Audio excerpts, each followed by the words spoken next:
Tonight, new questions about a deadly police shooting in Maple Heights. At issue, not only the shooting, but the decision to hire the officer in the first place.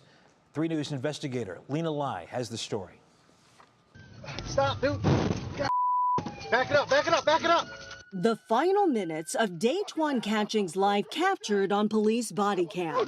Suspected for a drive-by shooting in Maple Heights, Catchings was believed to be armed. And after a high-speed chase, he ran from his car. Officer Terrance Duncan, hired just a month earlier, gave chase. I will shoot you! Video from Duncan's body cam from his point of view. Hands up right now! Catchings grabs the fence with both hands, and Duncan delivers on his promise.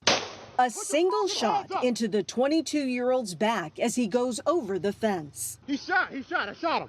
Police say a gun was later found at the scene. That night last May near Buckeye Road was the first time Officer Duncan had ever used deadly force. You all right? Yeah, I just never shot anybody before. Today, questions target not only the shooting, but Maple Heights' decision to hire Duncan and his training officer, both drawing comparisons to the notorious former Cleveland cop Timothy Lohman. So who are these officers? 3 News investigates comb through hundreds of documents to learn more. We found that Brooklyn police here forced Duncan to resign last year, and his training officer, Matthew Mijangos, was fired by Highland Hills Police in 2016.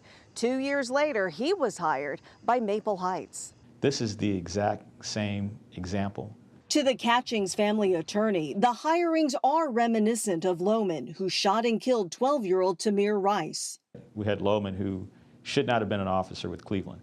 Lohman was hired by Cleveland after quietly resigning from Independence Police amid concerns that he was distracted and weepy during firearms training.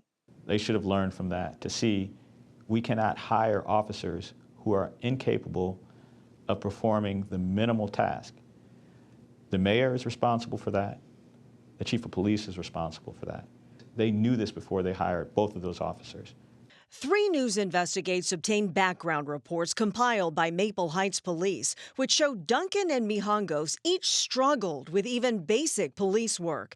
After 8 years at Highland Hills Police, Mijangos was accused of using an unnecessary armbar hold on a suspect and other policy violations. He conceded the last straw was exhibiting rude behavior during training.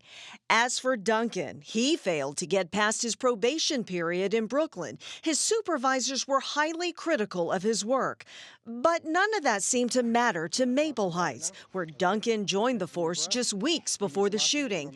And then there's this, a questionnaire in which Duncan seems to foreshadow the shooting. Referring to his need for training on deadly force, he wrote, "I'd like more shoot, don't shoot scenarios." It's hard not having him here. Dean Catchings is seeking answers. Why was his son shot in the back with both hands on the fence? And why did Maple Heights hire the officers, knowing their past performances had cost them their jobs elsewhere? You can't even go through a probationary period, and get hired on. Come on.